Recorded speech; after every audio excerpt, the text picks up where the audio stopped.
And welcome to episode 139. This is a brief preface before we get into the proper show. Just after I'd finished recording the show you're about to hear with the three guests, this headline came across my radar, rather frustratingly too late to include in the main show. But I did want to get it in here because it very much ties into everything else you're going to hear about. The headline comes from Vegan Life magazine and it reads, "Billionaires Jeff Bezos, Richard Branson and Bill Gates are leading a $90 million funding round from Breakthrough Energy Ventures into vegan meat startup Motif Ingredients.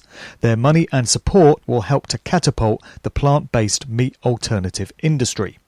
So I would just invite listeners to reflect on what the motivation may be for the likes of Jeff Bezos, Richard Branson and Bill Gates to be funding a campaign such as this. Would it be out of genuine, heartfelt compassion and concern for all living sentient beings, or could there be other motives at play here, particularly when you consider that Bill Gates' father was one of the founding members of Planned Parenthood, an organisation that's all about eugenics and population reduction, and that Bill Gates himself has spoken of his organisation's desire to reduce the world's population by a significant proportion. I'll leave people to reflect on that as we get into the show proper. Good vibrations. Welcome to what I think is our first four-way discussion on Good Vibrations today, as we get into a topic that's very much a hot potato, forgive the pun, at the moment. Before we get into it, just a note first about today's date. You know, synchronicity always seems to strike when it comes to the setting of the dates for recording these shows. And the original date that we'd set aside for this one was the 20th of March 2019, which would have been the 50th anniversary of a very famous event in conspiracy circles. That was the date in 1969 when this guy, Dr. Richard Day, addressed a group of paediatricians in Pittsburgh, Pennsylvania, and they were all a part of Planned Parenthood, this organisation that concerns itself with eugenics and population reduction. It's linked into the Rockefeller Foundation. And Day was outlining to these people all the major changes to society that were due to come in the years and decades ahead. It very much ties in with the sort of things we're going to be talking about today. And Richard Day was, of course, in a position to know what he was talking about because he was a high mover in elite circles. It's very clear that this was the case. Now, fate did intervene to see to it that we didn't record on that date. I'm no astrologer, but I am told by people that are that Mercury was in retrograde at the time, combined with a recent full moon. And these factors have been responsible for much calamity and turmoil. And they certainly kicked my ass in many ways over the past 10 days or so. Apparently, Mercury in retrograde affects left brain thinking. So things like, planning and organisation get absolutely royally screwed up at this time. So maybe that's where the blame lies for the cancelled show. But anyway, we're here today and we've regrouped to talk about the current coordinated social engineering push, because that's what it is, to coerce large numbers of people towards embracing veganism, plant-based diets. What we're now seeing bears all the hallmarks of one of these agendas. We've all seen them many times before, and all the boxes are getting ticked. So we now have to ask ourselves what interest the powers that be might have in trying to push people away from carnism, meat eating, because whatever the reasons are, we've all seen enough to know that it won't be out of compassion and responsibility towards all animals and all sentient beings everywhere, creation and morality. As George Carlin would have said, they're not interested in that at all. So that's not why it's being done, and we're here to consider some of the reasons why it is. So let's introduce today's guests then. I've chatted to all three of them before. Two have appeared on Good Vibrations, and I've guested on the Others show on the Conscious Consumer Network. First off, crossing over to the US, we've got independent researcher Sean McCann. Greetings. Hi there. Thanks for having me today. And of course, I did a show with Sean a few months back on Music Row in Nashville and various manipulations of the music industry. And towards the end of this broadcast, I want to get Sean to go into this brilliantly on-point analysis of Carnism as depicted in 2001, A Space Odyssey, the classic movie by Stanley Kubrick. So do stick around, because at the end of this show, Sean's going to be laying out all his thoughts on that, and they're all very pertinent and very relevant to this discussion today. The other guests are here in the UK.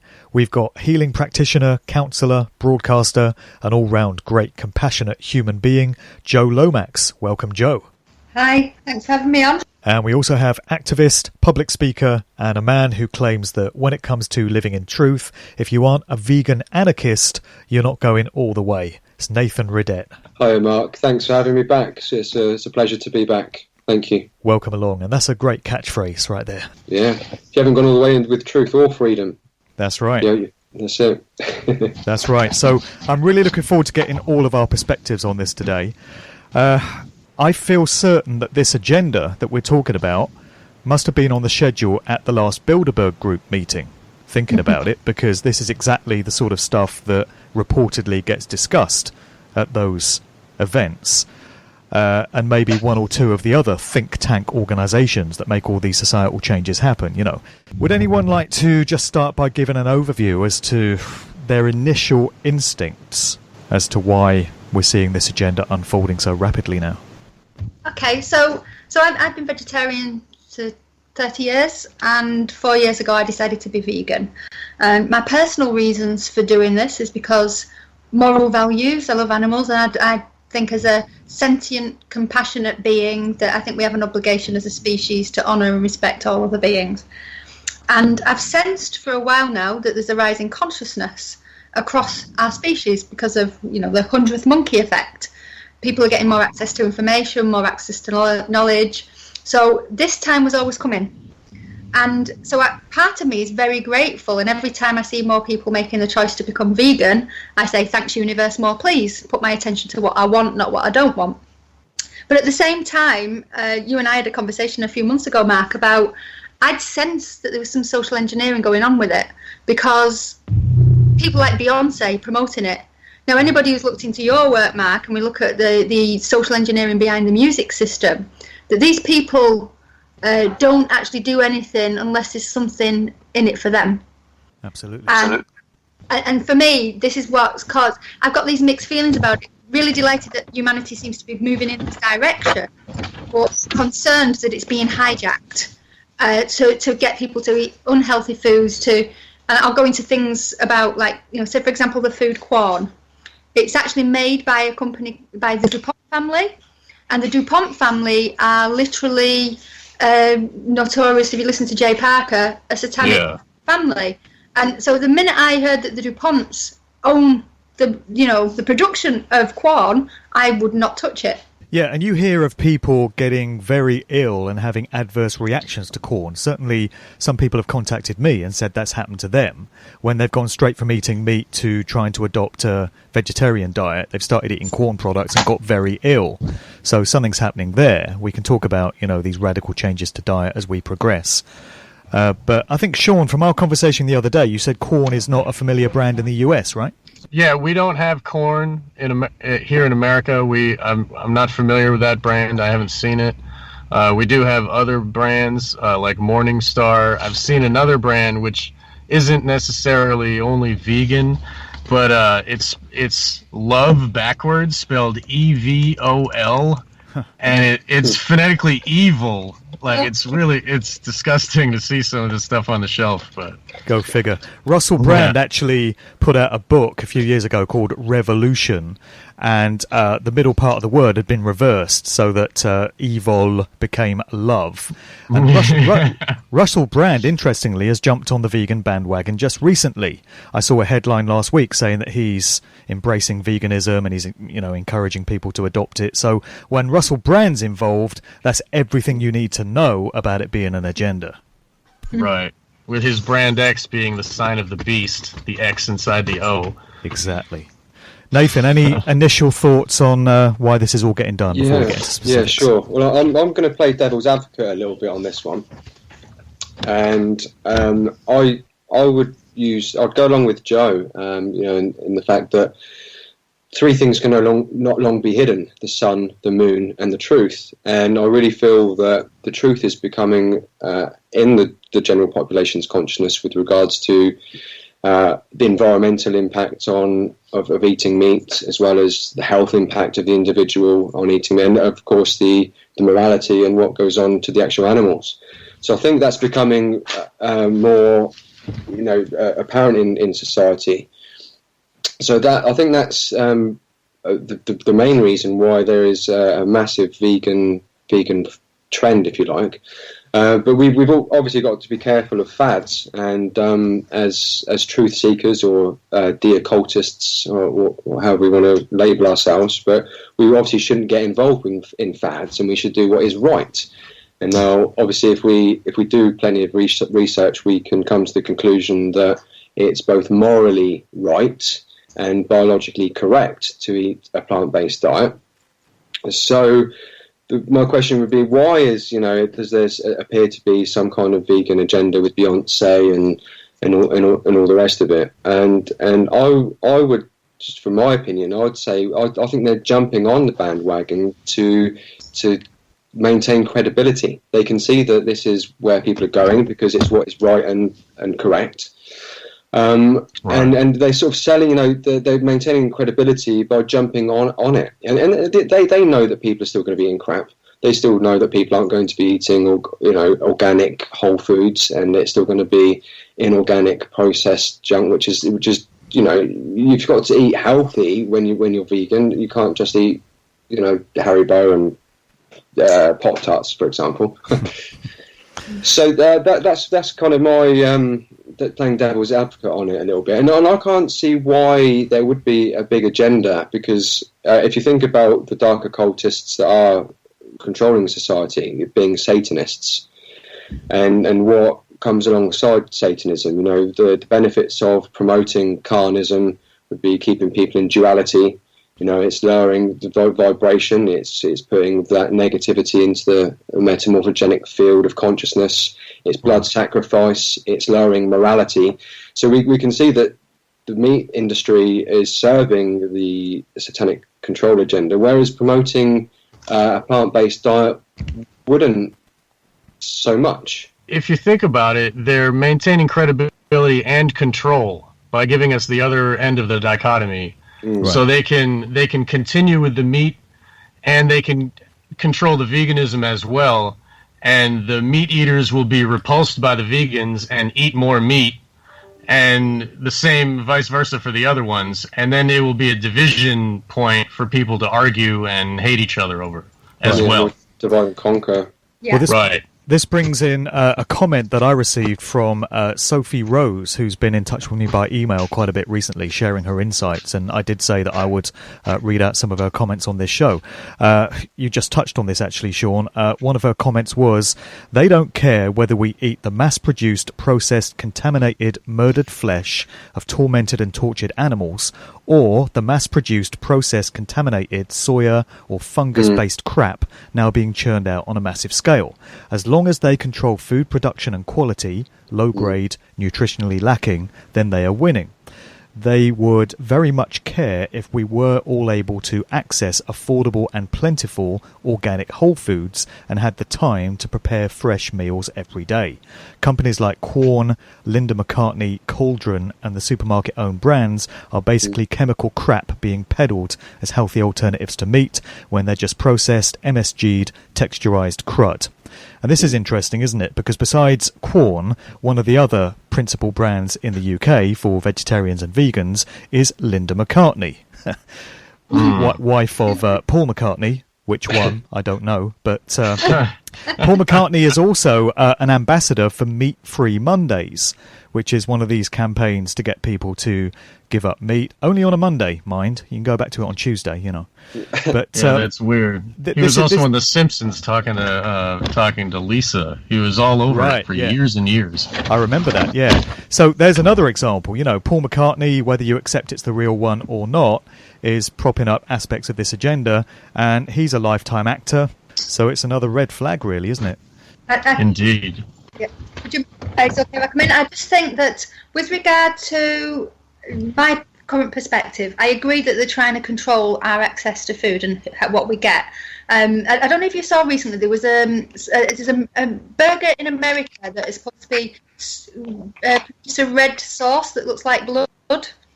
And apparently, when the lady looked into it, Amazing Polish is called, she was looking into it, that she was curious if they were using stem cells because it said it was produced in a laboratory. Oh. And when she actually started to investigate it, she did a Google search on where the factory was, and it was right next to a Planned Parenthood site. Right? So, obviously for someone who's just vegan, just vegetarian, doing it for moral reasons, doing it for health reasons, don't look at the satanic agenda, the bigger agenda here. But if you're aware, and one of the things that I think it was Nathan, you said that they're putting that energy into us. So if we consume the body of a being that's gone through trauma, we're actually consenting to that cruelty to other beings. It keeps the morality and the consciousness level of humanity down, so we're easier to control. Yeah. So if they knew this time was coming anyway, they knew that these days were coming when consciousness was going to rise, and one of the reactions of consciousness rising is to have more compassion for other beings, so they're trying to steer it so that they're putting low vibrational substances into our physical beings so we don't raise in consciousness. Mm-hmm. Absolutely. And Sophie touched on that as well in her comments to me. She said, part of me wonders whether they have simply latched on to where our consciousness is naturally evolving, more compassion for animals, etc., and are simply ensuring they're still controlling it as much as possible and exploiting it so it somehow serves the agenda.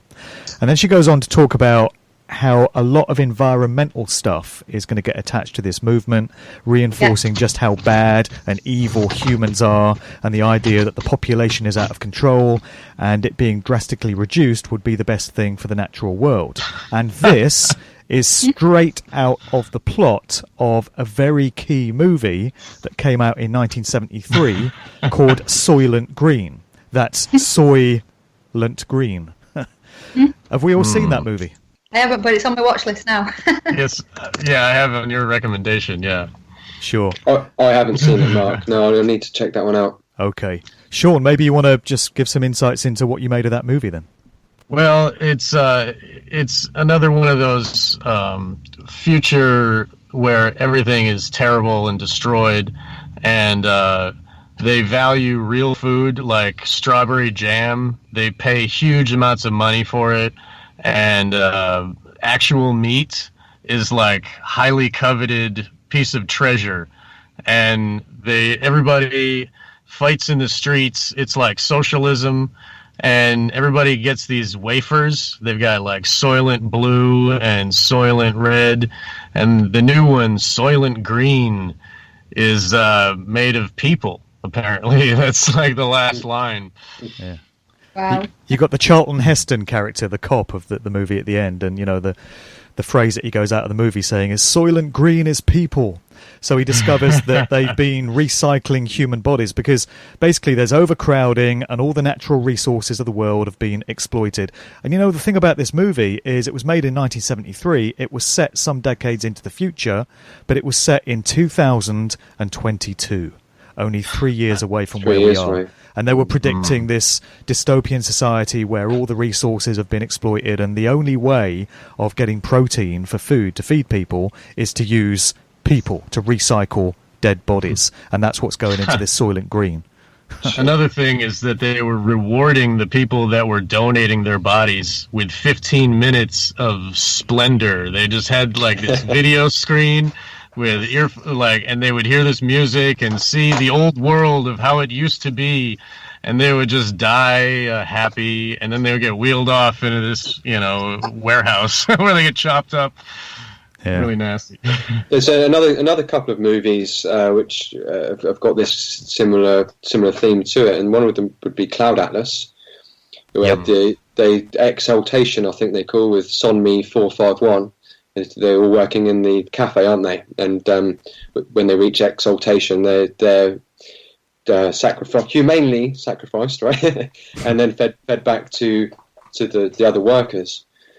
So I think there's a bit of a nod in Cloud Atlas there as well. Apart from it being a fantastic movie about morality and doing the right thing. Sure.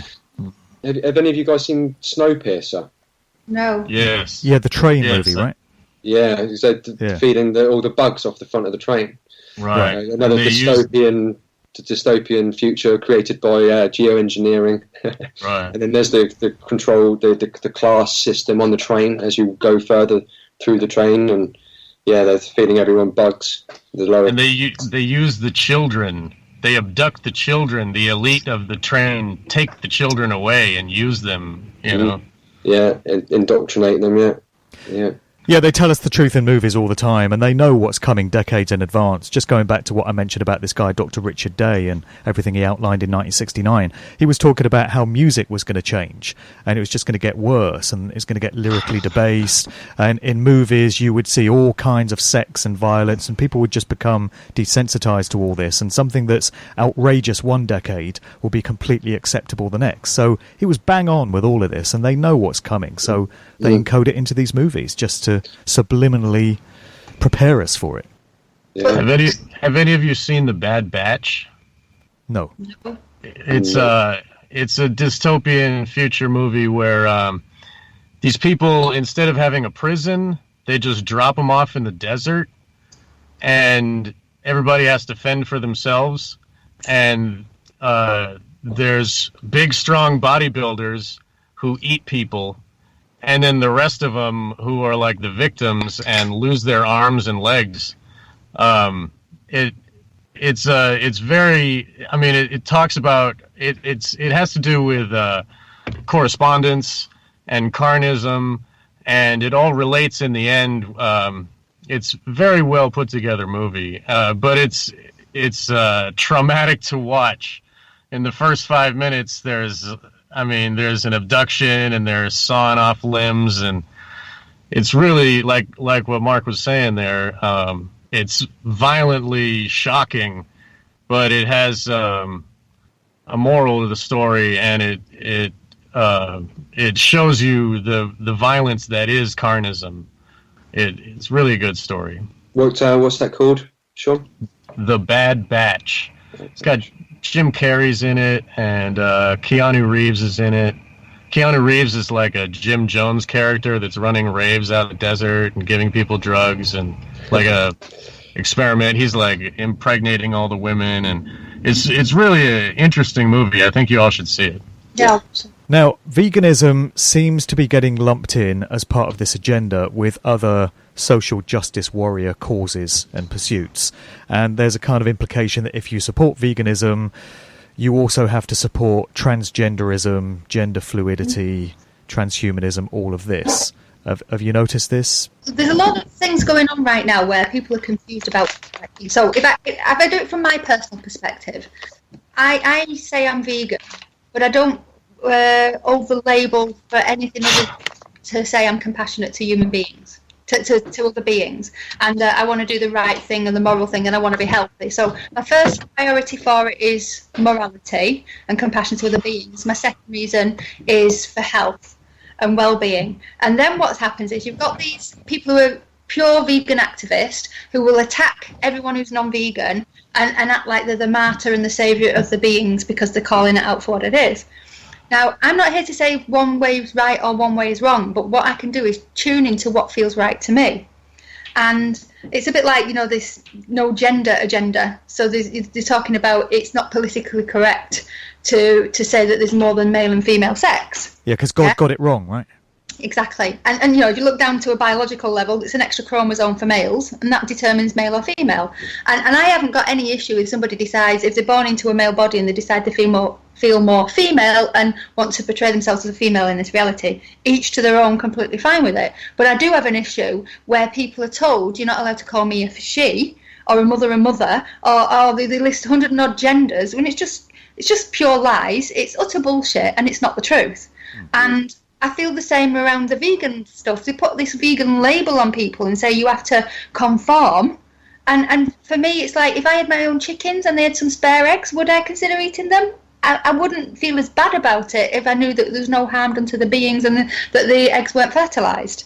Yeah? So I don't do it for the sake of holding a vegan label. I do it because I want to contribute to a better reality, a more higher vibrational reality. Right. We have militant veganism, of course, which does no one any harm. This very militant, hardcore brand of it, which gets everyone else a bad name.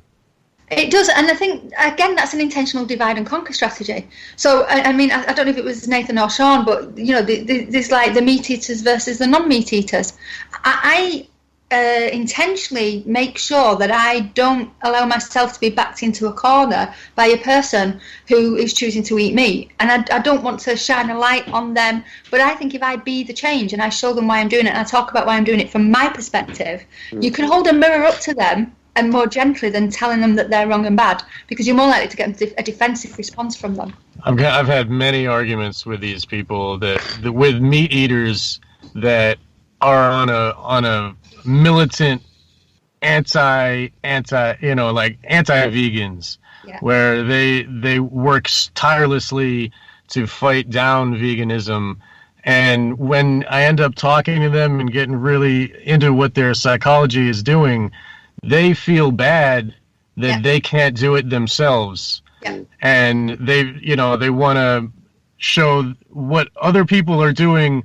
That's wrong, because so I don't have to do that. When they realize the morality of it, and they, it hurts them inside, the cognitive dissonance. But they want to prove that that's wrong, so that it proves that what they keep doing is correct. It's like, go ahead. They like the taste and the structure, and so they want to justify that we're meant to eat meat because it feels good and I like it. Exactly. They're addicted. Yeah. That's why brands like Quorn do meat imitation products. They make, their stuff look like and taste like and smell like bacon, ham, chicken, to, for those that are trying to wean themselves off of a carnist diet. It's an easy way of them making that transition. That's where brands like that come in, to my thinking. Yeah. Can I chip in on that? Sure. Just people trying to put you in these boxes because you're associated with veganism, or you're expected to follow other agendas like the transgender. This comes back to not following fads, and if people understood natural law, could apply the trivium process, which is doing plenty of research, and also the methods of manipulation of the human farmers that are controlling it, then nobody would be falling in for these agendas in the first place. And I had someone say to me, because I was on a vaccine thread, and the guy said, I found that most people that are anti-vax also think that the Earth's flat and that it's run by lizards. And but that's the conspiracy theorist mockery, that people jump on. Everything lumped into. But my response was along the lines of, well, most people that do vaccinate also vote and take their kids to McDonald's, so it's a complete logical fallacy to go down that route. Going back to what you're saying about this stepwise thing, and we've got bloody drag queens giving talks in schools now, reading story times and that sort of stuff. That's crept in. You can't just go from a place of that not happening straight to that, because it would cause uproar. That's right. But then my point on that would be, if people went aligned with natural law and what is right and correct, then there wouldn't be all this confusion in the first place, and all these agendas wouldn't be playing out. I would like to question what you'd say a militant veganism or a militant vegan is, because how I look at this, like with the truth, there's only one mistake you can make on the path to truth, and that's not going all the way. So with regards to veganism, obviously it's you're either vegan or you're not, and you either align with natural law and don't cause harm. So truth is militant, right? It's unwavering. So could you elaborate what you think, or what militant vegans Well, when I made that reference, I was thinking of individuals that I've encountered myself at events who come up all in your face and they're screaming at people that they need to be vegans, and that's one thing. But they also tend to be people that embrace all these other social engineering agendas as well. So they'll be all decked out in rainbow gear, pushing the LGBTQ agenda at the same time. So that suggests to me that these people are, provocateurs and infiltrators rather than coming from a genuine place of care. That's the type of people I had in mind with that statement. Okay. Am I okay to come in with something that I learned about? Sure. Yeah. So a while back I was at a conference. I don't know if you all know Teal Swan, but somebody in the audience asked her. This person said, "I'm not supposed to be angry, but I get really angry at how animals are treated in the world. So how can I not be angry when I see the cruelty that we as a species are doing to other beings?" And what she said, if you understand the law of attraction and how it works, this room's full of martyrs, and these martyrs think they're protecting the animals by going into the suffering for the animal. And really what you're doing is putting more suffering into the morphogenic field. Exactly. Yeah? If you can actually start to imagine what it feels like to have more people making the choice to become vegan from the same space that you're doing it, because they morally love the animals, they want to protect the animals, they want to share this earthly realm with the animals, then you're sending into the field the experience that you want to come back to you. So that changed my view. I was a little bit more militant about calling people out at one point, but when I saw that I thought, actually, where attention goes, energy flows. So I want to absolutely put my intention and attention out there that I want more people to feel like I do about animals. But at the same time, I know if I attack somebody for not doing it, I'm literally putting the very energy that I don't want to experience into the field. Right. I'd have to disagree with that, because what you ignore persists. And if you see somebody taking a wrong action, then you should if you know that is wrong, definitively you should point it out. Yeah. Yes. So I know there's a term that throws out about New Ageism and don't look at darkness because it won't. I'm not saying don't look at it at all, right? Absolutely not. So for example, on Facebook, I posted something where a group of people had got a cell tower pulled down. Yeah. So I focused on the positive outcome. So we're still looking at the darkness that shouldn't be there. That cell tower shouldn't be near a school. Yeah. And it's about putting into the energy that believe we can change this. Yeah. So we can collectively change it. And I'm not saying don't call it out and don't expose it, but I'm saying believe it's already going to change and that compassionate feelings in humanity is already rising. Mm-hmm. So anyone who knows me knows I look at satanic stuff going on the planet. Yeah, I look at it. I've met survivors of Satanism. I've interviewed people on my show who are experiencers of it. It absolutely exists. And I know if we look away, that's why it's carried on in society. There was an event this last weekend involving this guy, Sverige. Are we all familiar with this dude? Oh, yeah. So he put out his film, I think it was last year, or it might have been the year before, The New World Order Diet. And this is him advocating Carnism as the natural diet for humans. He's completely bashing veganism. He's saying that it's unnatural, it leads to all kinds of nutrition deficiencies. And this film seems to have gained a lot of traction, and it's been seized upon by carnists. And there are certain researchers who quote from it and seem to use data from it. Now, I've seen this documentary, and Sverige comes across as mentally ill to me, a mentally ill psychopath. There's a part in the movie where he begins advocating cannibalism, and this dude turned up at VegFest, this vegan festival in Brighton at the weekend, with a pig's head. And he's outside of this event taking bites from a pig's head as families with young children are milling about. You also have this guy, Milk Jar, who also has this party piece of turning up at vegan events, eating joints of raw meat. And Sverige and Milk Jar seem to be two of the most vocal advocates of carnism. So it doesn't really say a lot for that scene when these are the role models and the cultural heroes of that community, right? And, how insensitive and just completely inappropriate is it to any kind of argument you might want to put forward to turn up at a vegan event taking bites out of a pig's head? It's like someone turning up at a Jewish convention in a Nazi uniform waving a flag that says Auschwitz. That's what the Satanists do. They love taking the battle to the enemy. You know what I mean? He is a Satanist. He says in his episodes that drinking the blood of babies is good for spirituality and helps you evolve. That's why the elite do it. Well, yeah, lots of ego there, obviously, as well. I mean, to be a carnist, and it's a very egoic religion.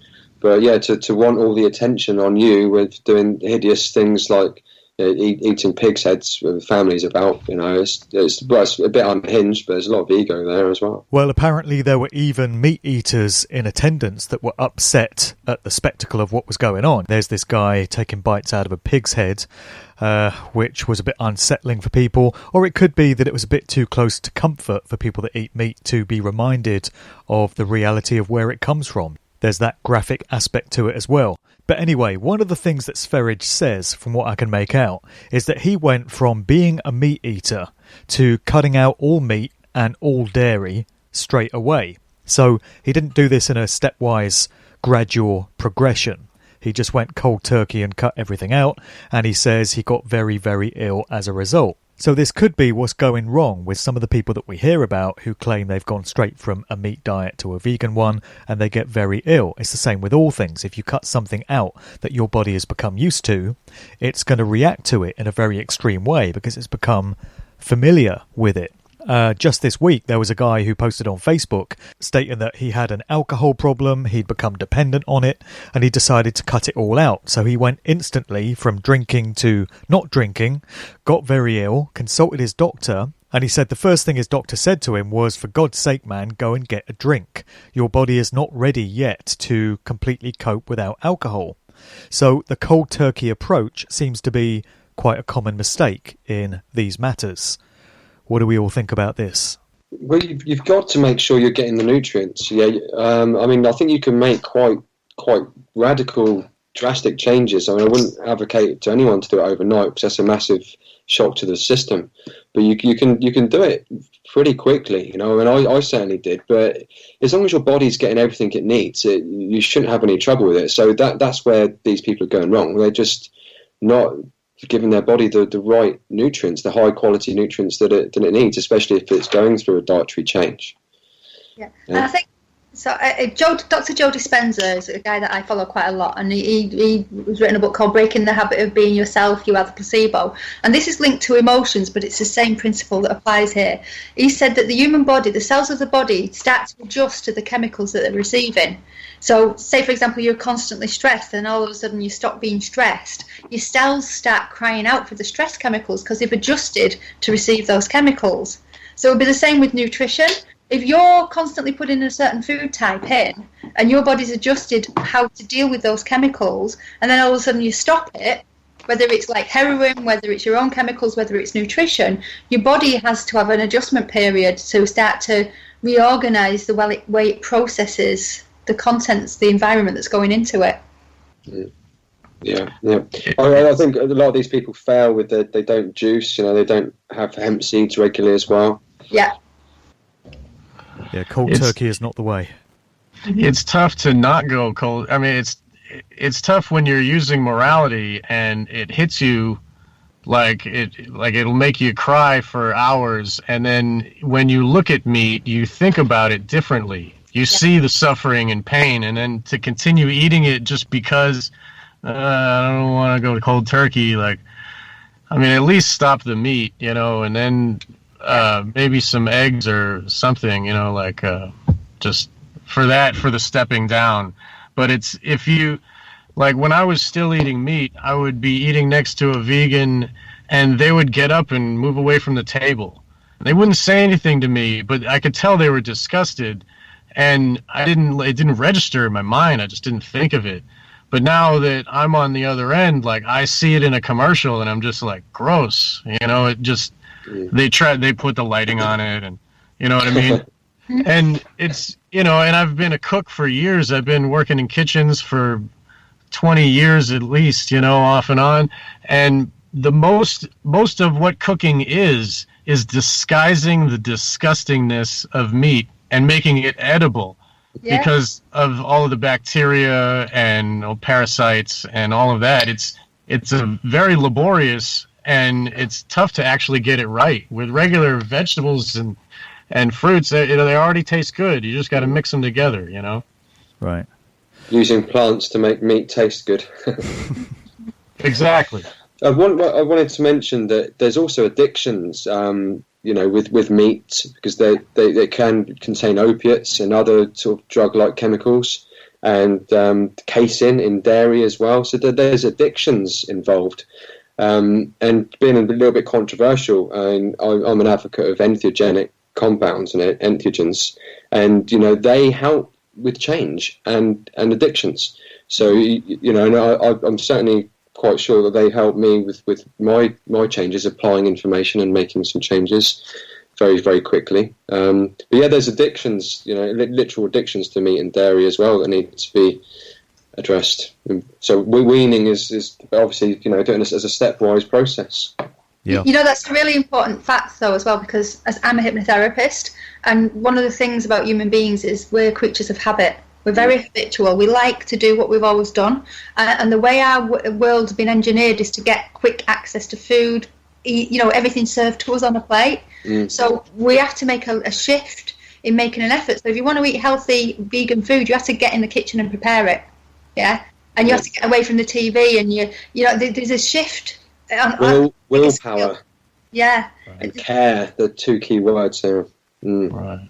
And it's how do we instill that when it's been drummed out of us through the social conditioning? Absolutely true. Right. So another comment that I got from somebody when I announced I'd be doing this show was, the push is on for everyone to become vegan, so the farmers eventually sell their land to the government, who use it to produce GM foods whilst corralling everyone into smart cities under Agenda 2030, which I think is a good point. And this person says, I believe the goal of the elite is to separate humans from natural ways of obtaining foods and make us more reliant on technological ways of food production. So we're kind of back to the plot of Soylent Green again here. And it's interesting that movie has this big corporation, the Soylent Corporation, that's responsible for all the food production on a mass basis. And it seems to me to be a kind of veiled reference to Monsanto. So I think there's some good points in what this person is saying. Right. But if everybody just grew plants on their lawn, they wouldn't need to go to Monsanto, and they could have the vegan diet. It's kind of a misnomer that saying that the vegan diet is promoting globalism when you could have everything, on your own land and can it for the winter. It's kind of like a veil that they put over you, and they make you believe something that's not true, like the way that they make us think that that overpopulation is a thing, or that global warming is a thing. Like, they convince us, this is fossil fuels, they're made of fossils and they're going to run out, when really they're not. It's just like a magic, trick that they're pulling on us, giving us the illusion of thinking that is the case. I mean, really, being able to grow your own food makes you completely independent of any of their shenanigans. Haven't they made it illegal in some states in America to grow your own food? Actually, I've got a friend in Memphis who isn't allowed to have a chicken because she lives near a Walmart. It's the weirdest thing. Like, they're not allowed to have gardens or chickens anywhere within a certain radius of the Walmart store. And I don't understand the logic, but a cop came and took her chicken. Oh my God, you couldn't make this shit up. The sickness of moral relativism, right? In a world of moral relativism, anything is possible, especially when there's order followers that go and take fucking, excuse my French, chickens, Jesus. It's shocking. I mean, it's laughable, really, isn't it, how much we've given our sovereignty away to these ridiculous rules? Absolutely. Anymore. And it's not, nobody really voted for that. I don't know how Walmart got that privilege or whatever. I don't know what. It's really strange to me. It probably, it has to do with the fascism, basically, of government is business is government, around here in America. Well, this is probably a good point to bring in the ethical moral issue of all of this, because I've heard so many discussions about carnism versus veganism, and it's all to do with the nutritional value of the different foods and what you get from this food and what vitamin you can extract from this food, but you very rarely hear the conversation going in the direction of, is it right in creation according to natural law? Exactly. According to not putting harm into the world. The conversations very rarely embrace these ideas. And I think for all of us here today, our primary reason for pursuing a plant-based diet is based in morality. Any nutritional benefits you get is an added bonus, but that first and foremost is the reason why we've all chosen to go that way, and that should be the number one consideration. Nathan, you're probably the man to take up this first off. Yeah, absolutely. So, I mean, the reason why we're in this situation, as we all know, is because we're ignorant to natural law. So because we don't know objective morality and objective right and wrong, that's why we're in this situation where we've got masters and all of the agendas are being played. So, yeah, it falls directly in line with natural law that the animals' lives are their lives. They're not our lives to take, so we shouldn't. Just because we can doesn't mean we should. Just because it's been going on for thousands of years doesn't mean we should, because war and rape's been going on for thousands of years as well. So yeah, if we align ourselves with objective morality, and then we take on the nutrition element as well, like I said earlier on in the podcast, it is both morally right and biologically correct. And Carnists can bang their fists on the desk all they want about that. They can't change truth and facts. I was going to say that animals not only own their bodies, but they have a soul. Like, we all can recognize that. You look at a dog, and he's thinking, he's feeling, and he has free will. He expresses, you know what I mean? Just like us. And for people to divide that and make them separate, they don't deserve life or to own themselves because we have dominated them. I mean, it's psychotic. I mean, it's psychotic, you know. But then it goes in with the left-brained kind of society. Atheist thinking that there's no God. Man is the arbiter of truth and morality. So that's where you fall into moral relativism and man's law. And if you've got that mindset, you think you've got the right. You're placing yourself, or we're placing ourselves as God, that we can pick and choose right and wrong. And obviously, that gives you the green ticket to eat these sentient beings. Yeah. So I've got 2 points I'd like to come in with, if that's okay. Sure, First go ahead. Is with regards to natural law. I actually had a debate with somebody last week, and they was coming back with that lions catch other animals and eat them. Isn't that natural? So that was their argument, which you probably all heard it before. Oh yes. So I just stood the ground about, we're a being where we're supposed to have more intelligence, and we tune into empathy and sympathy. It doesn't feel right, and they still acknowledged it wasn't the nicest thing. They wouldn't eat an animal if they had to go and physically kill it. It's just when they see it on a plate, on the looking like the opposite of what it actually is. So that's one viewpoint. And the other thing that I want to mention is that I've come to a conclusion now, as I've been on a journey looking at spirituality, looking at human emotions, looking at about this reality, is that karma isn't punishment. It's just an energetic coming back of what you send out. And if you get the collective of the species consenting to imprisoning and treating other beings like commodities, you're effectively collectively consenting to yourselves receiving that treatment. So there could be an agenda behind the occultists, the Satanists who have been pulling the strings at the top. If the more we consent to doing that to other beings, the more we're basically on a level of guilt and shame consenting to having it done to us. Mm-hmm. Right. Can I just chip in on that? Yeah. Yeah. Well, yeah. I mean, we need to understand that, like you said, Joe, we're not animals. The animals have just got the reptilian and the mammalian brain, whereas we've got the neocortex, which gives us higher order thinking, philosophy, space travel, and all that, which means we can do the right thing, gives us moral culpability. We need to remember that the animals are biologically designed to eat. They've got the teeth and the claws and the short intestines rather, and the high pH. So people like that are associating themselves with animals, and that's a satanic mindset. So there is definitely an agenda with pushing Carnism, because it's moral relativism. Yes. And it keeps people in duality, because they know deep down that it's wrong. Yeah. But they're still doing it, and I was in duality for most of my life without even realising it consciously. Yeah. There's objective truth in creation, and there's people's opinions. And people's opinions is moral relativism, unless you're aligning that with natural law and the workings of it. And that's a tenet of the satanic mindset.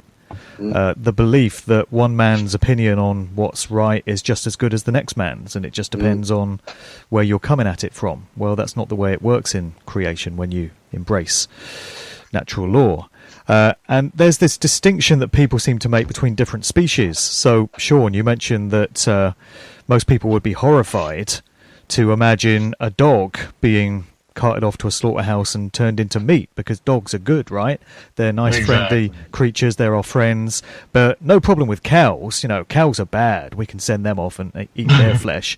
But then you go to somewhere like Korea or China, where they eat dogs and they place no value on a dog's life and a cat's life. And people just seem to make this distinction between one species is good and deserves to die, and the other one doesn't. And I think it would make a real difference if meat products were labelled differently. So instead of being called bacon or veal, they're called pig bum, as Santos Bonacci refers to it as pig bum or pig ass. Or veal was actually called baby calf. How's your baby calf going down? You can say to somebody as they eat off their plate. Yeah, instead for bologna, call it all meat. And you're just like, what is that? Oh, it's all meat bologna. Oh, okay. So that's how they feed it to us. Yeah. And once you start with the moral relativism and you say this one's okay and this one's not okay, then everything goes haywire. It's kind of like, I get into this later with my 2001 discussion, but if you look at the original law of the garden, if you look at that as being do no harm, once you break that, you have to make up all these other laws that make no sense. Like you have to, like the kosher laws of, you can eat this one, but you can't eat that one, and this one on certain days, and you got to slaughter it like this, and none of that makes any sense because it's not rooted in truth. It's all just people's opinion, and because it was written down, that means it means something, and we got to follow it. Or, if you look at what kosher does to our entire food system, like they got to have the kosher stamp on peanut butter. The kosher stamp on salt. Like, why? It's like another control mechanism of the entire food industry. So anyway, that's another thing. Sure. I wanted to mention the self-defense principle as well, because obviously, this is largely centered around the non-aggression principle of do no harm. Yep. But obviously, for any well-ordered society, we need for true enlightenment, we need to embody both the pillars. And that's where there's the only time when it would be okay to take another animal's life, if you're under attack, or it's attacking your loved one, or if you're in a survival situation, So those are the only times you could. Yeah, if you're in the woods and a bear is coming for you, and it's you or the bear, then you're going to protect yourself, right? But that's a pretty extreme situation. Yeah, exactly. And that's not what we're talking about for the most part when people take these attitudes towards it's okay to kill animals. You often get these fundamentalist Christians that will say, oh, God gave us dominion over all the animals, and because we're more intelligent and resourceful than the rest of the animal kingdom, then we have dominion over them, which is a completely mistaken mindset as well. It just sounds satanic. Dominion is to rule over, isn't it? It's Satanism by any other name. Exactly. Yeah. It's just, like if you look at the do no harm, be loving, be compassionate, and you tune into that moral feeling, that true intuition that you've got, you just wouldn't wish to harm another being. And having dominion, I would prefer to say to share this land with these beings. Well, if we're meant to be, the apex beings on this planet, then we should be acting as guardians and caretakers, not rapers and pillagers, right? Yes, shepherds. Yeah, how about that? Yeah. So a couple of other comments that came in, and they sort of relate nicely to each other. Somebody said, I personally think they're pushing a very unhealthy vegan diet with lots of processed foods. I believe this is to make people unhealthy and ill. You can have a very unhealthy vegan diet or a very healthy one with lots of whole foods, etc., not processed rubbish, which has no nutritional value. And then somebody else said, I had an epiphany on this last week. Basically, they want to install veganism because healthy slaves live longer, don't need to retire until longer, and are therefore able to pay taxes for longer. So it's just this idea that you can go about veganism in a sloppy, unresearched way and pay the price for it by getting ill, or you can do your research, do your homework, and go about it in a responsible way, right? If we look at why would they want to encourage veganism, because this is what's been on my mind about this, because, I'm grateful to see this consciousness arising within humanity, and I'm grateful to see that more animals are, being observed as living beings. But then the way the satanic system's set up, it's about commercialism, about supply and demand. They've attempted to try and to control what we desire through advertising, through the media. And because consciousness is rising and they know this train is coming and they can't stop it, a bit like that article I sent you guys about Gordon Ramsay, originally criticising vegans but then said he's got to eat humble pie because the vegans are here. So I think there's a bit of, it's going to happen anyway, let's make sure we still get our profits out of it, let's still make sure we can control what they're consuming. Exactly. Like they want to... like they did with Christianity. They were murdering them and killing them, and then all of a sudden, okay, now the Romans are all Christians. Yeah. They got to co-opt it, and that way they can take the reins and lead it the way they want to go. Yeah. You could even contrast that with the attitudes towards homosexuality in Britain, because up until 1967, it was illegal to be homosexual. And then the laws were changed in 1967, and over the course of the next 50 years, it's not only become accepted, it's become embraced and even encouraged. So I just use that as an example of how social attitudes can be shaped and moulded over a period of time, and a group that can be vilified one decade is embraced and celebrated in another. Just another play out of that, to my mind. Yeah. I think it's... like, if you look at the language, they're using the word trend for veganism. Yeah? And... yes, it could be classed as a trend, and there are people doing it because it seems trendy. But really, it's because, like the thing they brought into controllers, like the internet, is actually backfiring on them because it's given us access to information, access to each other. So there's a lot of people posting videos of animals going to slaughter. Yeah? And so people are starting to actually, where they previously looked away, they're looking at it and thinking, actually, I'm contributing to that. So I think that what's happening is, people's eyes are being opened, perceptions are being widened, and they can't be controlled as much because of the internet, because of this access to information. So there's a shift going on, and shift, they can't stop it, so they're co-opting it.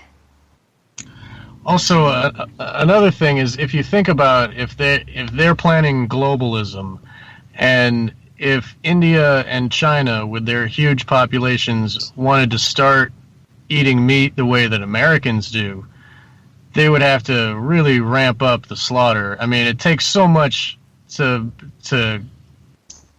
much energy to keep this meat going just for the Americans' diets. Yeah. Imagine if they had to scale it up for India and China, and I think that they know that that's not physically possible.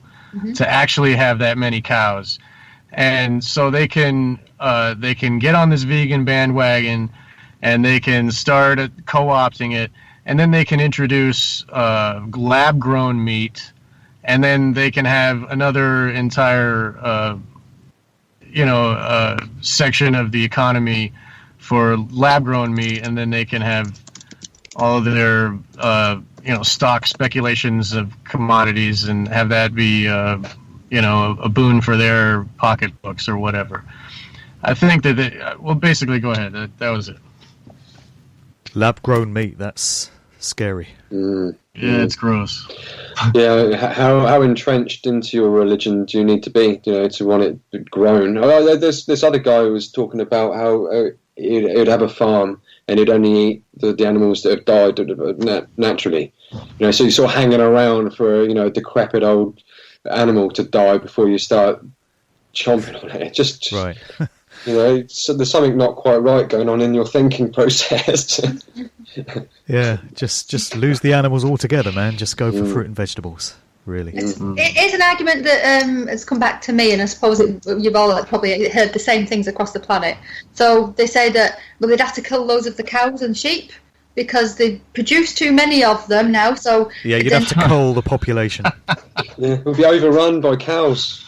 But I still have a few happy-free cows having a quality life than loads of them living a life of hell. It sure would take several generations, even if the will was there to change on a mass scale. It would take such a long time to reverse the process we've now got, wouldn't it? Shutting down all these slaughterhouses and all these farmers that are reliant on this industry to make a living. To phase all that out would take not only an enormous will, but a huge amount of time as well. Hasn't it kind of already started with some slaughterhouses being shut down because the demand's dropping? So as demand drops, it will kind of organically just drop off, wouldn't it? It would over time, yeah. All those farmers can grow hemp on that land, and then they'll all have plenty of money. Yeah, it's diversifying, isn't it? It's just about diversifying and shifting. And it's like you look at the supermarkets now, I don't know what it's like in America, but in the UK, vegan aisles are growing everywhere. It's full of the crappy stuff, but there's still because of supply and demand. And it's even like organic food. As soon as I go in the supermarkets in the UK, the organic food sells out much quicker than it ever did. And you get restaurants now as well, whereas 20 years ago you might find one or two vegetarian dishes on the menu if you were lucky.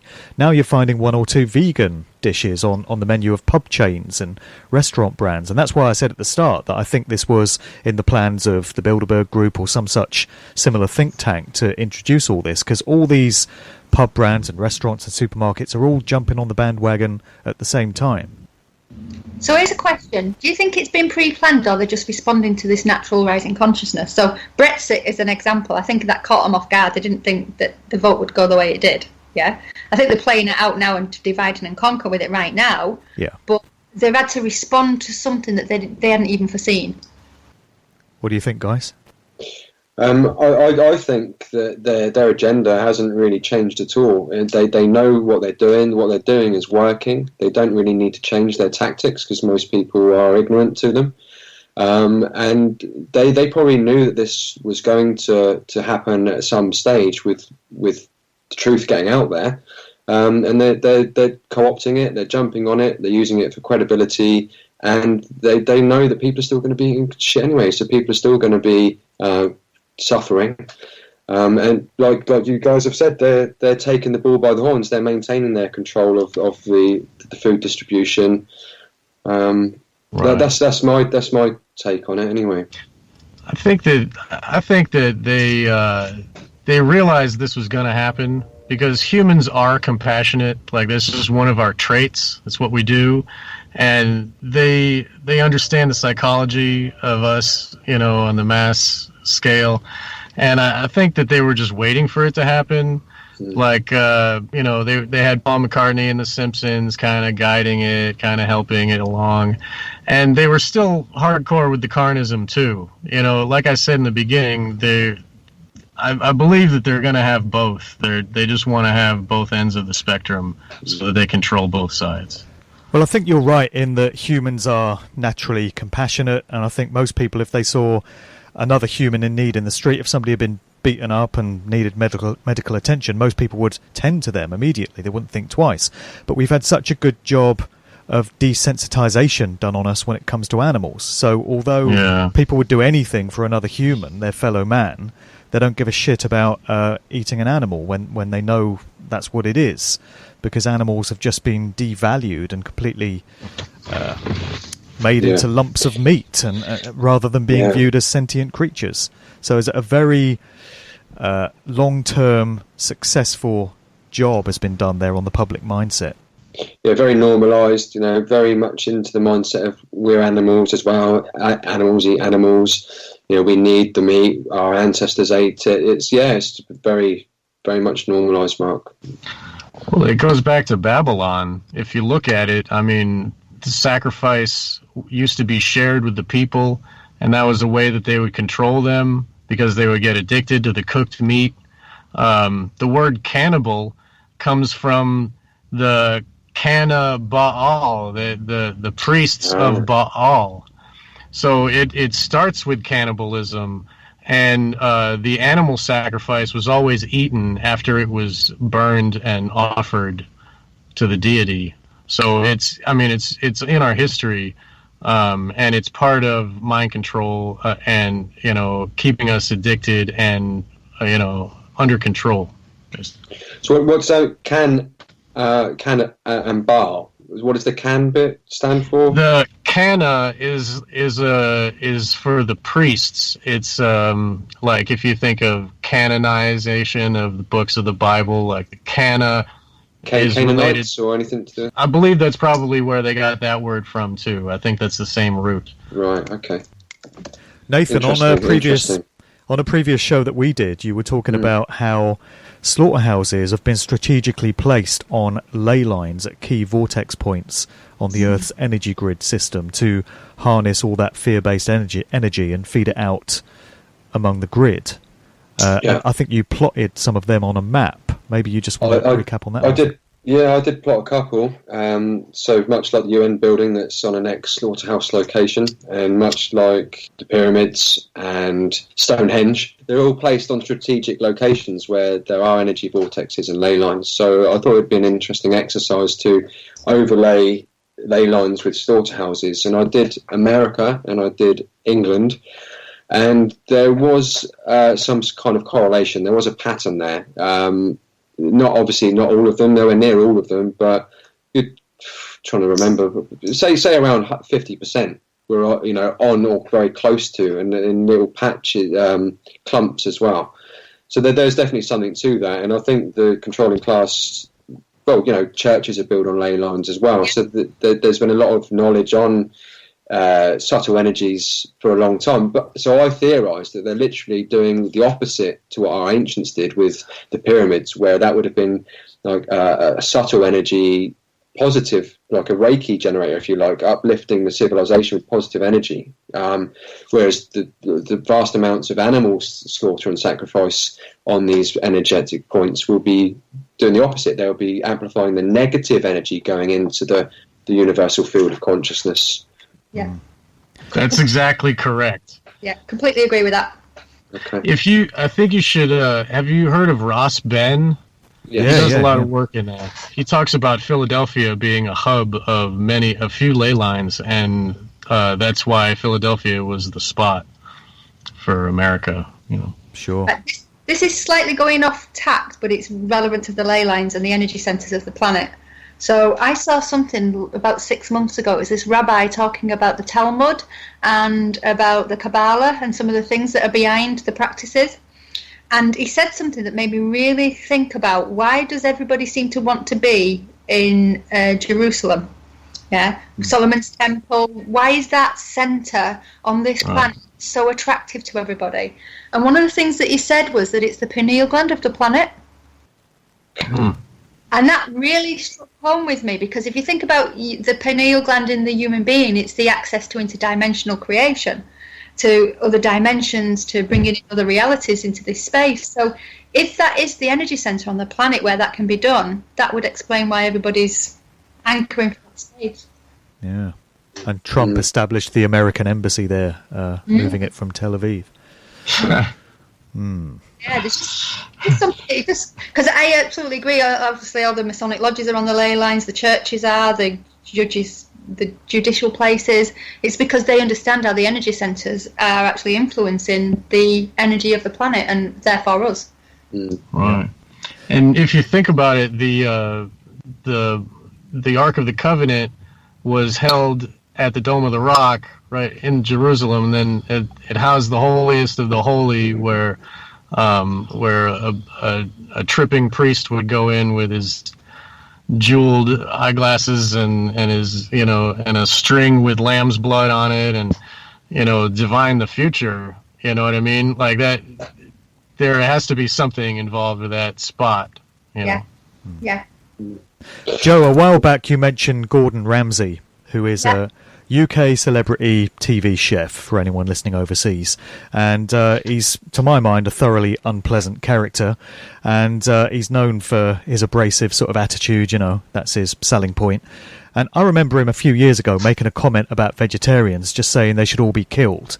You know, it was kind of in jest, but you could tell that he really did feel that way. He had nothing but contempt for vegetarians. He loves his meat.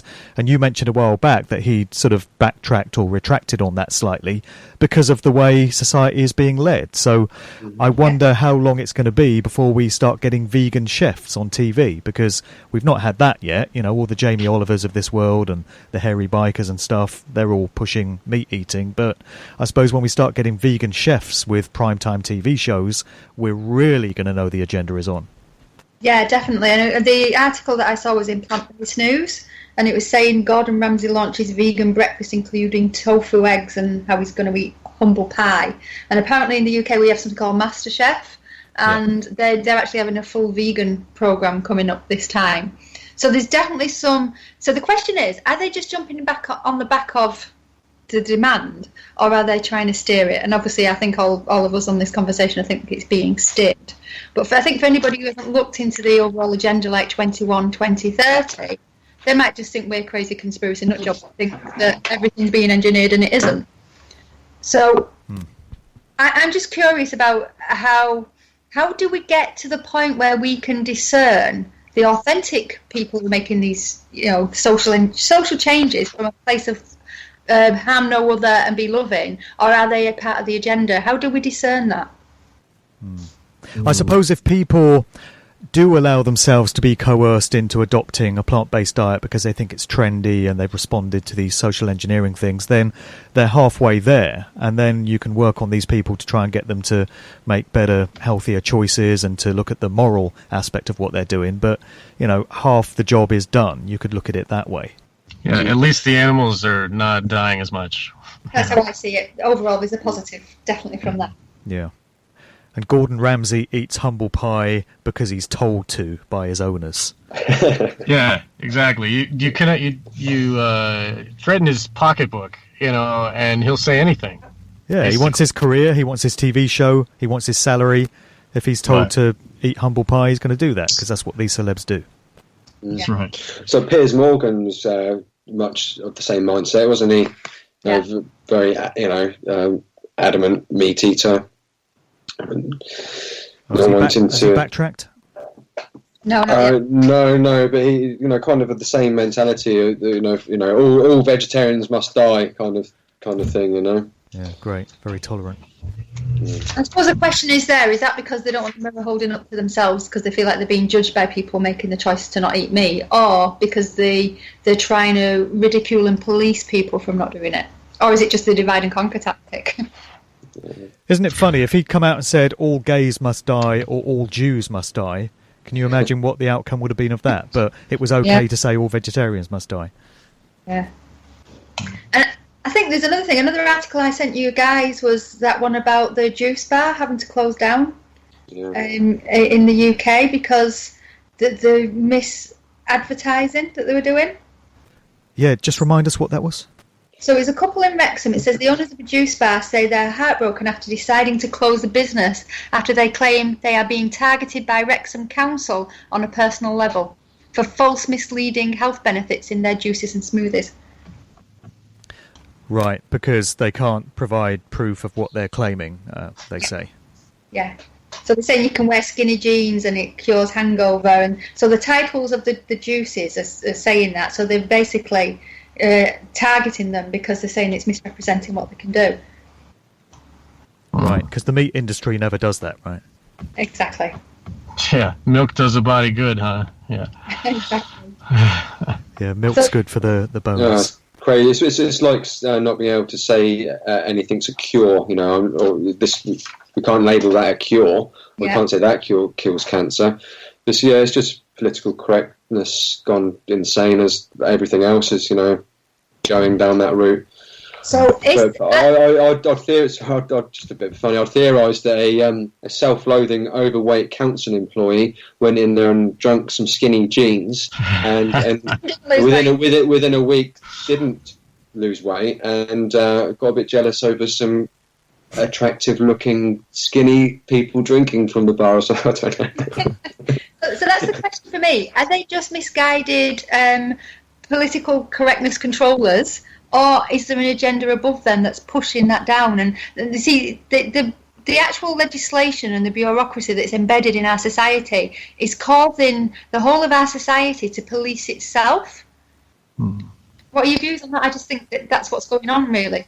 It's coming from these social engineering think tanks, and they're going to have levels above them. And this is where the true controllers of society come in, which is the network of dark occultists that are pulling all the strings. You know, Nathan's going to agree with me on that. This is where the real power comes, and it filters down through organisations like Tavistock and the Bilderberg Group and all these organisations. And I think many people working for those establishments might not be in full knowledge of what the overall plan is, but those above them are, and it just gets fed down through the network that way. A bit like the EU. Yeah, it's a hierarchy. Yeah. And basically, when they what they're feeding down is a dialectic. I mean, there is the whole veganism push, but also if you look at Alex Jones's InfoWars channel, I mean, they just snap the other way. It's kind of like the flat earth type arguments where they just say everything NASA says is wrong, so we must believe the opposite, and here's our faulty logic. It's, and I watched a show the other day full of logical fallacies, and then at the end, InfoWars had a commercial for this stuff called Carnivore, which is it like helps you digest meat, and it helps to break down the fermented particles of food in your gut. It's what it says in the commercial. It's gross because it's basically admitting that we can't digest meat, and here's a pill that helps you do it. And it's like pictures of the grill and like raw meat on the grill and stuff. It's really disgusting, and he's cashing in on the opposite snap of the rubber band, you know what I mean? Like, because people you can have your cake and eat it. Snap. Have your meat and eat it. Exactly. Yeah. And it says that there's also it's got enzymes or something in it, and there's also enzymes to break down carbohydrates and fats, as well as and that covers all foods, they said. Protein, carbohydrate, and fat apparently is what it's really funny. Listen, and I mean, and it's directly after this program where this woman is like breaking down this Earthling Ed guy's arguments and making him fall into all these logical traps, and highlighting how he doesn't completely understand where he's coming from, and because that, it's all Agenda 2030, and it's, mind control by the elite, and beware. And then here you go, have some carnivore. It's a weapon. You know what I mean? For our consciousness. Mm-hmm. Yeah, I think that it does fit in with the polarization. People are so polarized. But what I also think is that where there's so much disinformation and so much confusion out there, I mean, literally people don't know what the hell is going on, what's right, what's wrong, what they should be eating, what they shouldn't be eating. Yep. And there's so much conflicting information about, meat, pro-plants, don't eat this, eat this. People just don't know, and this is part of that, obfuscation and confusing everyone. Just people don't know what the hell's going on. And people are so busy with their everyday lives that they don't have the time to research an entire diet regime properly. This is why they get led to brands like Quorn, because they think, oh, well, this is a convenient way of just avoiding meat. But it takes time, it takes effort, it takes will to research an alternative diet properly and make sure you're getting all the nutrition. And I think there's an element of banking on people just not having time to do that because they're so goddamn busy. And that is to keep them busy so they don't question the narrative, isn't it? Yeah. Well, we should do our research anyway, but it's prioritising. So people aren't prioritising their research, and they're rather sitting down in front of the idiot box or going and supporting the football team or whatever, rather than because that takes effort. And and where do you stop? Where do you start? Once I start making, I think a lot of people are in this mindset of, once I start looking at things and start making changes, then I don't want to go down that route because, it's never going to end. And look at all those crazy conspiracy people. I don't want to be labelled like one of those, Mm-hmm. So, the spell is strong out there.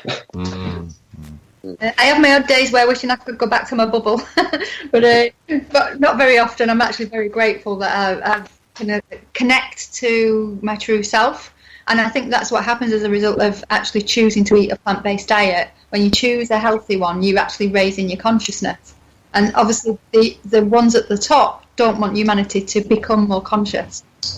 Yeah. Well, we've got some interesting months and years ahead with this one, I'm sure. Is there anything everyone would like to add before we wrap up? Any final thoughts or comments? I would just like to say that I'd like to look at the truth and not turn away from it, but I also do believe that if we genuinely feel we can change it, that's why they spend so much time managing our perceptions, that then we create that new reality. And that if we focus on the positives that are coming out of this, so, even though, yes, people are choosing crappy foods and they're still remaining unconscious, at least less animals are being killed. So I like to sort of keep holding on to that and promoting that. And then on the back of that, imagine how everybody starts to become more engaged with understanding the health and consciousness aspects of it. Right. Nathan, any final thoughts? I think we've covered a lot. Just want to emphasise that don't dominate. Mm-hmm. Go all the way with it. Don't dominate humans and be an anarchist, and don't dominate animals and go vegan. But make sure you don't eat crap as a vegan. Go organic and try and go as whole foods as you can. Don't follow fads. Do what you know to be right. I think I just don't do it because Beyonce's doing it. Do it because you've decided to. Yes. Yeah. Anything to finish off with, Sean? Yeah. What everybody said is great. I think everybody should focus on their true heart and what their heart is telling them, their higher self is telling them, because morality is important, and it helps you live a happy life. If you know that you're doing immoral things, it leads to self-loathing and it leads to a downward spiral. Just choose compassion and understand that the animals have souls. They own themselves, and it's wrong to steal their flesh. That's all. Well said. Yeah, well said, Sean. Yeah. So we're going to carry on talking, Sean, about this 2001 analysis, but we'll say goodbye to the other two now. Do you want to just let people know where they can find any of your work online? First off, Joe, any websites or anything you want to point people to? Yeah, well, I've taken a bit of a step back from doing any interviews and things. I've just decided to have a break and focus on creating a wellness centre, which is going to have a vegan cafe in it and a vegan shop. And so I have a site, hypnotherapisthull.com, but I very rarely promote anything on it. And I have a Facebook page where most people get my information. And just really keep your eyes peeled for something in the future where I'll be doing retreats and nutritional educational programs, and I've got a drive to understand how to create healthy, tasty vegan food and then get it out there to accessible for people. Where's the vegan cafe and shop? It's going to be in Skipsea, which is near Hornsea, and the universe has provided me with an acre of land, and it's going to be in 88 acres on a holiday lodge park. And it's going to be a tree planting project that's going to be the biggest in this region, where it's going to be a wildlife attraction as well. Wow. Good stuff. Sounds amazing. Yeah, That's great. I'm blessed because I've aligned myself to a cause bigger than me. It's not mine, it's that I'm here to facilitate whilst here. Sure. What it's all about. Yeah. Nathan, where can people find your stuff, and what would you like to point people to? Type my name into Google or YouTube, Nathan Riddett, Riddett. I've got quite a bit of info out there now. Doing regular talks at vegan events locally, trying to tie in with natural law. But no, I want to thank you, Mark and Sean and Joe. I've really enjoyed this. We've got through some really good information. It's been good. Thank you. So I'm still here with Sean McCann, and we want to talk a bit further about some fascinating insights into the movie 2001: A Space Odyssey. Of course, from the master filmmaker and so much more, Stanley Kubrick, who's been the subject of so many intense discussions. And this relates to attitudes towards Carnism and also spirituality and human evolution. It's all there in 2001: A Space Odyssey, and Sean has put together, in my view, a genius piece of analysis. So I must have viewed 2001 15, 20 times maybe. It's in my top 3 favourite films of all time. I never get tired of watching it. I could quite happily watch it the minute I get off this call and view it all over again. And every time I rewatch it, I get something else from it that I'd missed on previous viewings. But the aspects that we're about to discuss had passed me by until Sean pointed them out. And it's the same old thing. The minute somebody points something out, it becomes so obvious and you wonder how you ever missed it. But Sean put out this Facebook posting a few months ago, and I thought it was fantastic, and I really wanted to get into it today. So do you just want to recap on what you found in that movie, Sean, and how it relates to what we've been discussing in this conversation today? Okay. Thank you for the for the kind words. I'm illustrating how Carnism is used as a medium by Kubrick to illustrate violence and domination. And this violence and domination leads to mankind being cast out of the Garden of Eden.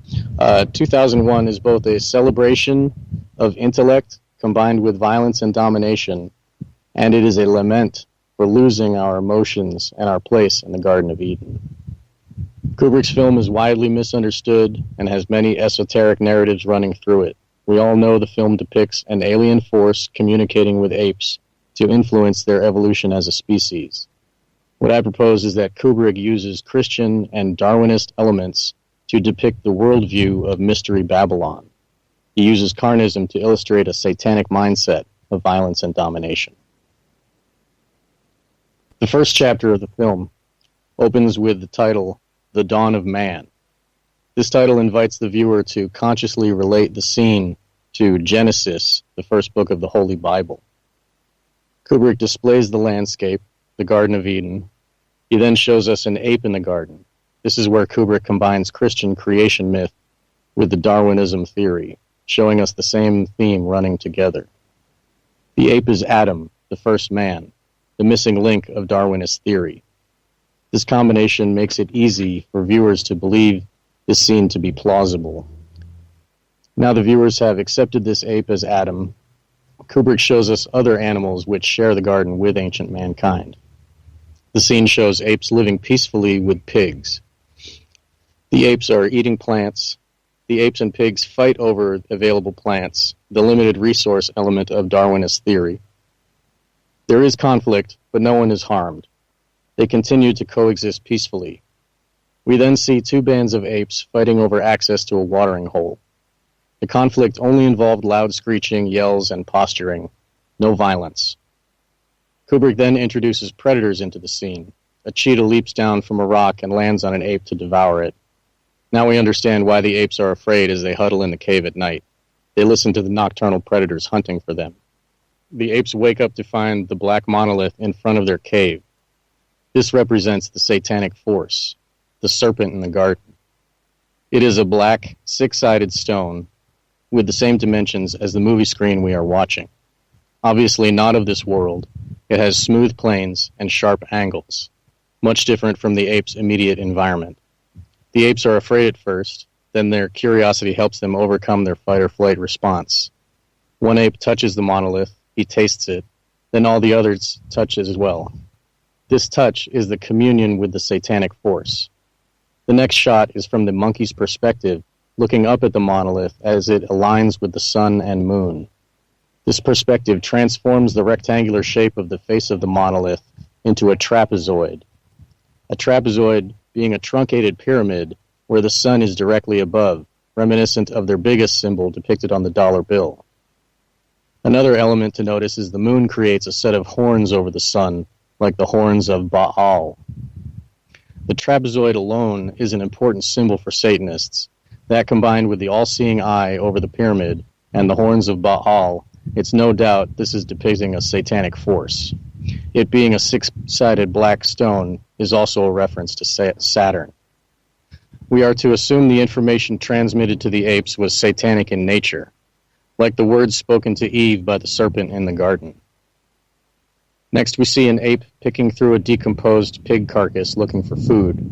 The ape is visibly shown thinking, and a flash of the trapezoid shot is edited into the scene. We are to assume the thinking ape is realizing this carcass is the remains of an animal. He picks up a large bone and uses it as a club. The ape gets excited at the destruction of the bones in front of him as he swings his club. We see him smash the fragile skull, and flashes of pigs falling dead are sewn into the epic scene. Next, we see an ape eating a freshly killed piece of animal flesh. The sound of his teeth squish as they bite into the raw meat, and flies buzzing. The film cuts to a wider view showing the entire troop of apes are eating raw flesh around a pig carcass. All of them have clubs. A baby is seen biting a club, indicating they learn from each other and are passing the knowledge on to their offspring. After the whole tribe has eaten raw flesh, they make their way to the watering hole, clubs in hand. They confront their rival troop and make loud noises as usual. This day was different, though. They were armed with clubs and had blood in their stomachs. When one rival ape charged at the armed troop, he was quickly bashed in the head. The dead ape lay twitching on the ground as all the others took turns beating him with their clubs, each of them committing wrathful, aggressive violence against another ape. The rest of the unarmed apes flee, and the armed troop takes the watering hole. This all aligning with Darwin's survival of the fittest premise. Now the aggressive psychopaths win the day and are free to enjoy all the resources. The alpha ape throws his club in the air, literally casting it out of the garden. This bone represents intellect, technology, and violence and domination, carrying us out of our primitive state to where we have dominated the entire globe. Violence and domination has cast us out of the garden into the cold blackness of space. As we see a ship shaped like a bone hovering over the Garden of Eden, our home, Earth. I think Kubrick is trying to teach us that according to the mystery schools, meat is the forbidden fruit. If flesh is the forbidden fruit, it only makes sense. The tree was named the tree of knowledge of good and evil. When eating anything else, there is no worry about good and evil. But when you steal the flesh of another being, you know it's wrong. You can hear it in your heart. This is the sin that destroys the garden. There are a few more references of Carnism in the film. One is at the 47-minute mark, when Haywood Floyd and his colleague are zooming across the lunar surface in a rocket bus on their way to view the monolith dug up on the moon. One of the men asks, "Is anybody hungry?" carrying a white plastic cooler. Opening it, he offered the contents to Mr. Floyd. Haywood asks, "What is that, chicken?" The response was something like that. "It tastes like it anyway," he said with a chuckle. Everyone laughs, and the third man asks, "Do you have any ham?" This directly relates to the opening scenes where the ape's first flesh meal was a pig. He takes a bite and says, "Hey, this is pretty good." And the man with the cooler replies, "They're getting better at it all the time," illustrating how we've been murdering and eating pigs since the Garden of Eden. What seems to be different in all this time, though, is how sanitized and removed we are from committing the murder which created the meal. Now we eat our dead pig in neat little white square sandwiches that come from a cooler wrapped in plastic. The days of wielding a club are long behind us, yet we are still ingesting suffering and death.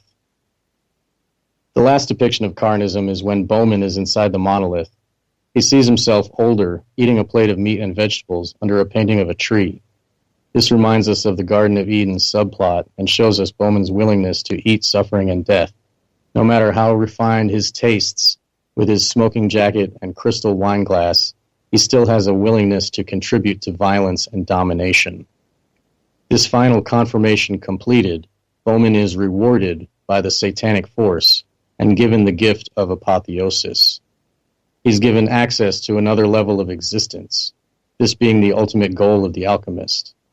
Mystery Babylon is telling us, with the power of intellect, violence, and domination, they rule this world and will be given access to the next, while at the same time, Christ consciousness laments for our peaceful home in the garden. As the Star Child looks at the earth, the audience is left wondering if he is in a state of excited celebration or a state of mournful regret. All of the enlightened spiritual traditions know eating flesh is wrong. Continuing to torture, enslave, rape, and murder our fellow animals keeps us locked out of paradise.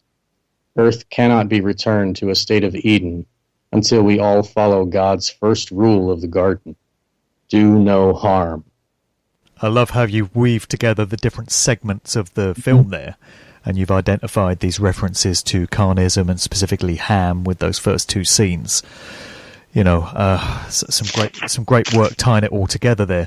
Now, I think it might have been Jay Widener in one of his analysis of that movie who identified that the black monolith, if you flip it round 90 degrees, takes on the dimensions of the cinema screen.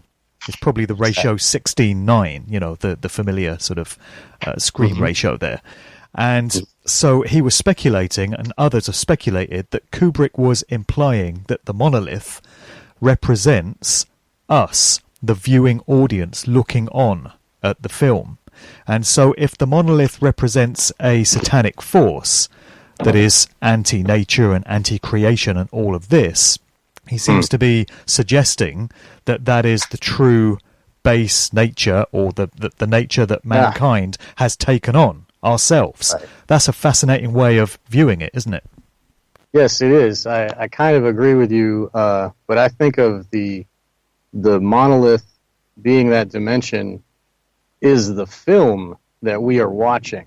The film is the key. The film is what's imparting the knowledge.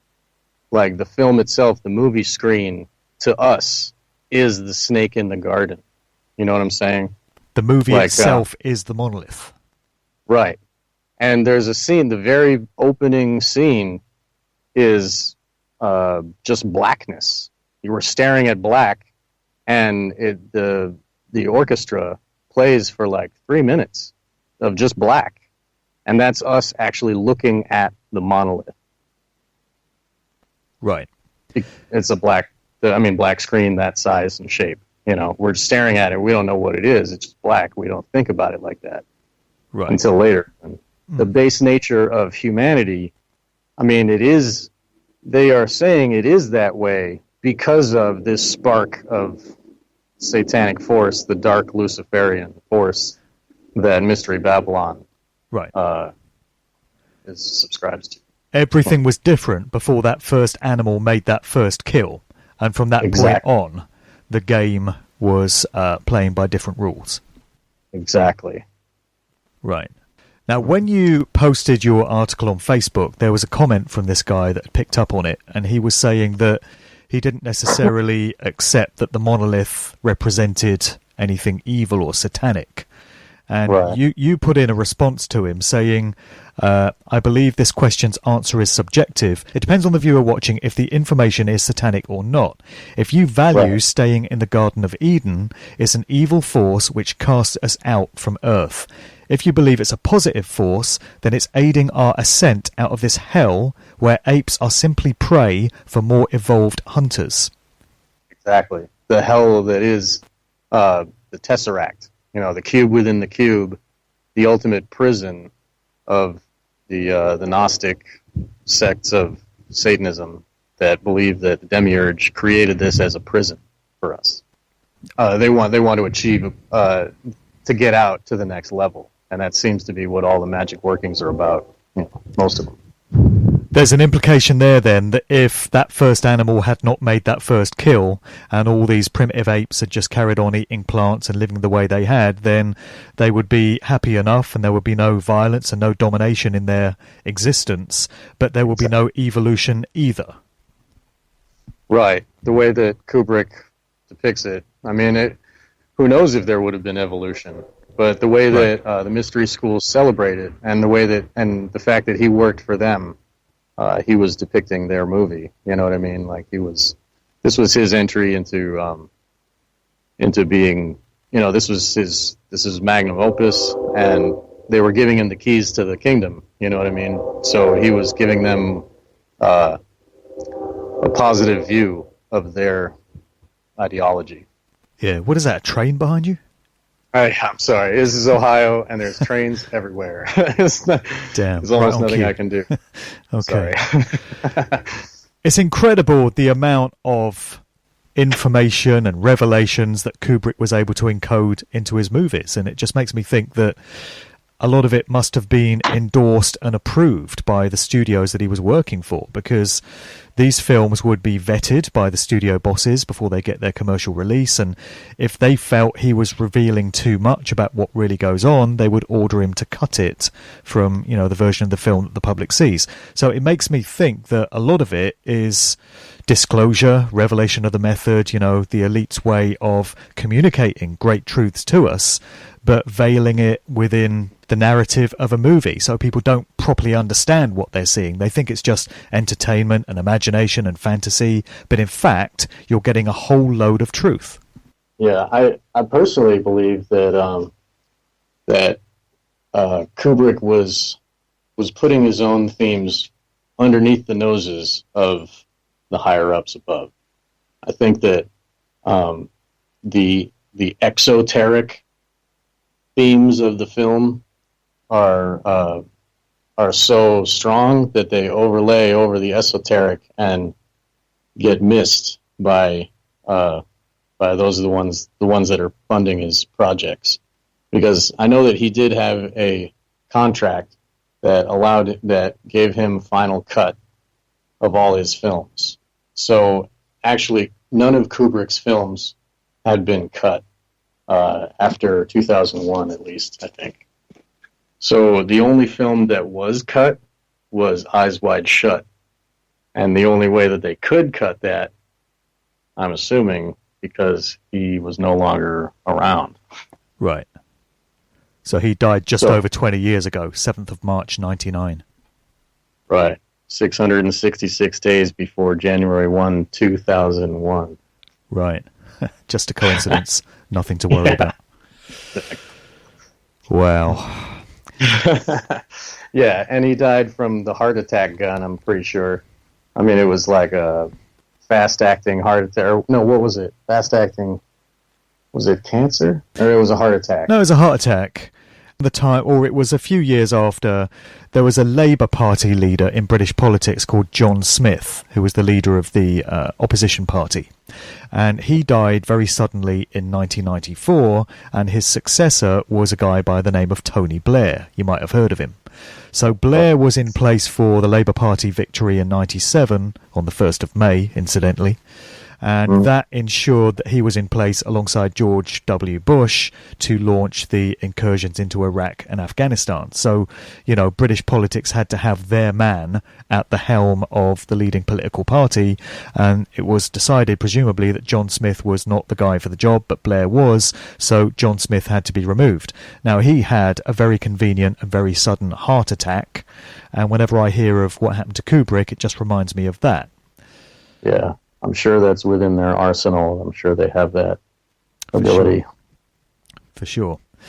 Now, when you were talking about the segment of the movie with Haywood Floyd, which is filmed on the way to the moon, to this lunar base, and they're eating this kind of homogenized meat-type processed food, and one of them says, "What is that, chicken?" And he says, "Oh, it's something like that. They're getting better at it all the time."